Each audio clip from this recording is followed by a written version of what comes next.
لیکن میں آج کے پروگرام میں یہ ضرور کہنا چاہوں گا، 4 باتیں میں آپ کے سامنے رکھوں گا، یہ صحافیوں کے کیسز کے حوالے سے، تنخواہوں کی عدم ادائیگی کے حوالے سے۔ کونسل آف کمپلینٹ نے فیصلہ دیا، بول نیوز کا کچھ بھی نہیں بگڑا۔ بول نیوز نے کونسل آف کمپلینٹ کے ڈائریکشن کے باوجود،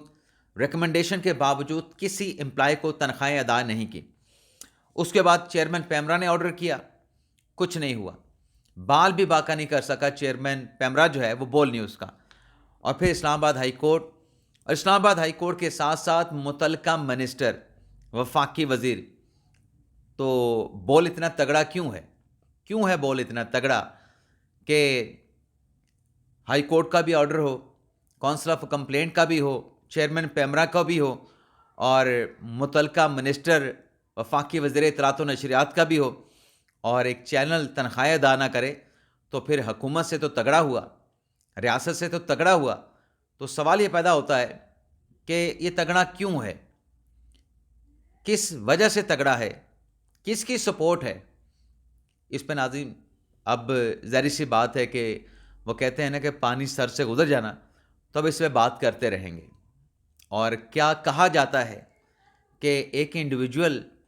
ایک کمپنی کا مقابلہ نہیں کر سکتا۔ چلیں،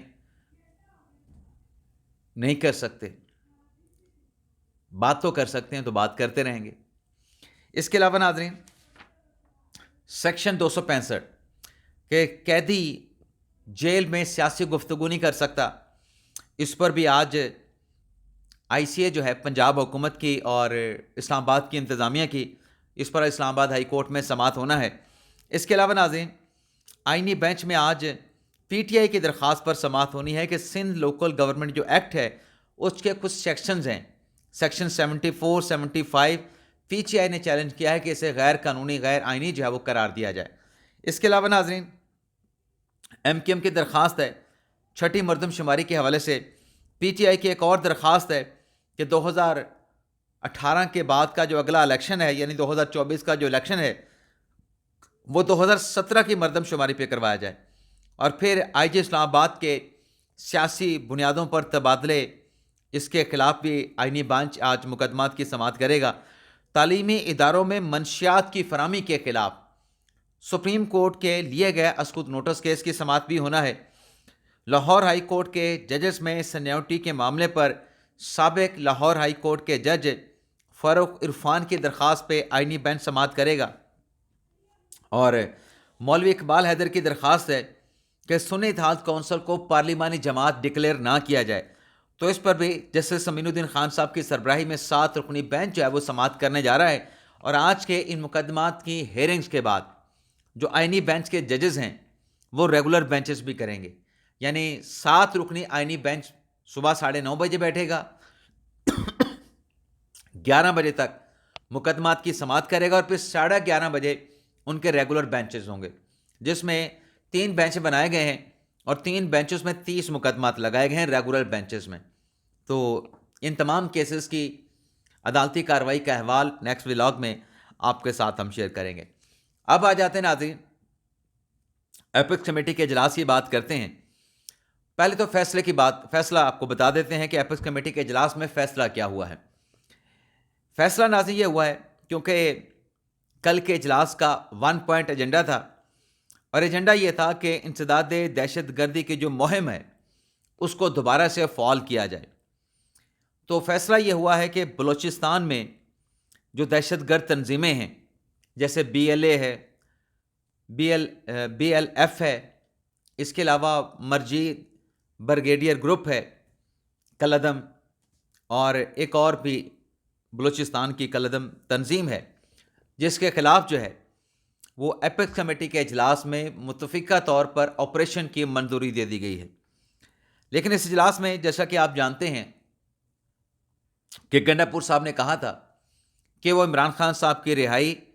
اور تحریک انصاف کے رہنماؤں پر سختیوں پر بھی بات کریں گے۔ اب گنڈا پور صاحب نے جو رات خواجہ آصف صاحب نے حامد میر صاحب کے پروگرام میں بتایا، ویسے کل خواجہ آصف صاحب جو ہیں بڑے جارحانہ موڈ میں تھے، جتنی باتیں حامد میر صاحب نے کی یا امپوز کرنے کی خواجہ آصف صاحب پہ، ان تمام باتوں پر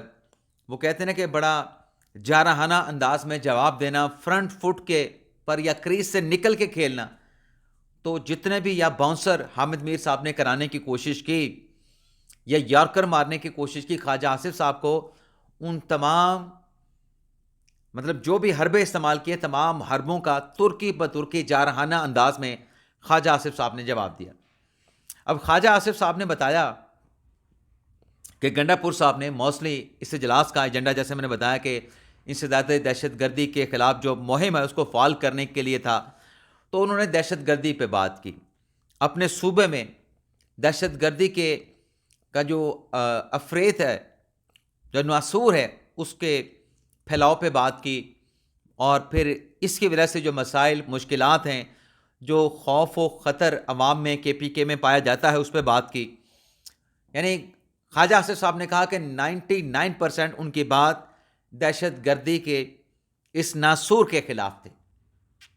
اور پھر انہوں نے کہا خواجہ آصف صاحب نے کہ عمران خان کی رہائی کی بات بھی کی، جلسے جلوس کی اجازت نہ ملنے کی بات بھی کی، لیکن انہوں نے یہ نہیں کہا خواجہ آصف صاحب نے کہ ان باتوں کا آگے سے جواب کیا ملا. تو ہمیں ناظرین جو اطلاع ملی ہے، گنڈا پور صاحب نے دہشت گردی کی باتیں تو کی انسداد دہشت گردی کے لیے، دہشت گردی کے خاتمے کے لیے، لیکن یہ جو سیاسی باتیں کیں، ویسے تو کچھ باتیں اپنی اسپیچ میں وزیر اعظم صاحب نے بھی کی کہ دھرنا، لیکن وہ دھرنے والی جو بات ہے، اس دھرنے کی سیاست سے، اس دھرنے کے چلیں سیاست ہی کہہ لیتے ہیں اور اس کو نام نہیں دیتے، اس دھرنے کی وجہ سے ملک میں جو استحکام نہیں آ پا رہا، اس کا نقصان سیاسی جماعتیں، ادارے اور پاکستان کے عوام کو ہو رہا ہے. اب گنڈا پور صاحب نے جو عمران خان صاحب کی رہائی کے حوالے سے بات کی، اس پہ اس فورم پہ، کیونکہ غیر سیاسی فورم تھا، کوئی جواب گنڈا پور صاحب کو نہیں دیا گیا. جیسے 190 ملین پاؤنڈ کیس میں PTI کی لیگل ٹیم کا آج تک جو جواب ہے وہ یہ ہے کہ ہماری طرف سے جواب ہے، کوئی جواب نہیں ہے. تو یہاں پر بھی گنڈا پور صاحب نے بات تو کی، لیکن اس فورم سے، اس پلیٹ فارم سے عمران خان صاحب کی رہائی یا جلسے جلوس یا 29 نومبر کے فائنل کال کے حوالے سے کوئی جواب، کوئی بات، کوئی رسپانس جو ہے وہ نہیں دیا گیا. البتہ آرمی چیف جو ہیں وہ گنڈا پور صاحب کے ساتھ ایک پیج پہ آئے، لیکن یہ پیج جو ہے وہی تھا جس پر گنڈا پور صاحب نے پہلے بات کی، 99% دہشت گردی کے ناسور کے خاتمے کے حوالے سے، انسداد دہشت گردی کے معاملے پہ. آرمی چیف نے کہا کہ یہ جنگ ہے، اور اس جنگ میں ہر پاکستانی سپاہی ہے، کچھ نے وردی پہن رکھی ہے اور کچھ وردی کے بغیر ہیں، اور ہم سب نے مل کے اس ناسور کے خلاف لڑنا ہے، اور آئین مقدم ہے. آرمی چیف نے کیا کہا کہ آئین ہم سب کے لیے مقدم ہے، اور آئین ہمیں یعنی پاک فوج کو اندرونی اور بیرونی سیکیورٹی کا ذمہ دار ٹھہراتا ہے، اور اس کام میں یعنی دہشت گردی کے خاتمے کے لیے، دشمنوں سے لڑنے کے لیے، دہشت گردوں کے خاتمے کے لیے، اس راستے میں اگر کوئی رکاوٹ بنے گا یا رکاوٹ بننے کی کوشش کرے گا تو اسے نتائج جو ہے وہ بھگتنا پڑیں گے، فیس کرنا پڑیں گے. اور پھر ایک اور بات بھی کی جو کہ اداروں کے لیے اور سول حکومتوں کے لیے، خاص طور پہ ان حکومتوں کے لیے جہاں پر کاؤنٹر ٹیررزم کے ڈپارٹمنٹ کو مکمل طور پہ فعال نہیں کیا گیا، اور اس میں بلوچستان اور خیبر پختونخوا کے CTD کے ڈپارٹمنٹ آتے ہیں کاؤنٹر ٹیررزم کے، جہاں پر جیسے پنجاب میں CTD کو ڈیولپ کیا گیا، ایکوپ کیا گیا، ان کی ٹریننگ کی گئی، سندھ میں بھی بہتر کام ہوا، لیکن KP اور بلوچستان میں نہیں ہوا. تو اس پہ آرمی چیف نے کہا کہ گورننس میں موجود خامیوں کو روزانہ کی بنیاد پر اپنے شہداء کی قربانی دے کے پورا کر رہے ہیں. تو سول اداروں کو بھی اپنی جو یہاں پر گورننس کی خامیاں ہیں ان کو دور کرنا ہوگا، اور نیکٹا کو بھی بہتر انداز میں اور انٹیلیجنس شیئرنگ کے اوپر بھی جو ہے اس ایپکس کمیٹی کے اجلاس میں جو ہے فیصلہ کیا گیا ہے. باقی اگر ہم بات کریں کہ 24 نومبر کے احتجاج کے حوالے سے، تو اسلام آباد پولیس کی جانب سے اب تک کے جو انتظامات یا تخمینے جو لگائے گئے ہیں اس کے مطابق 22,000 کی پولیس کی نفری اس پی ٹی آئی کے لانگ مارچ کے حوالے سے تعینات کی جائے گی اور 1200 کنٹینر رکھے جائیں گے. پہلے 400 کنٹینر کی بات ہو رہی تھی اور اس کے ساتھ ساتھ 40,000 آنسو گیس کے شیل اور 50,000 ربڑ بلٹ، 2,000 آنسو گیس کے شیل فائر کرنے کے لیے جو گنز ہوتی ہیں خاص وہ مانگی گئی ہیں اور بلین روپی کا بجٹ بھی مانگا گیا ہے. اور اس کے علاوہ گنڈا پور صاحب کی بات ہو رہی تھی تو گنڈا پور صاحب کی لاہور کے انسداد دہشت گردی کی عدالت نے گاڑیوں کے شیشے توڑنے پہ علی امین گنڈا پور کے ناقابل ضمانت اریسٹ وارنٹ جاری کر دی ہے. اجازت چاہتے ہیں ناظرین، اللہ حافظ.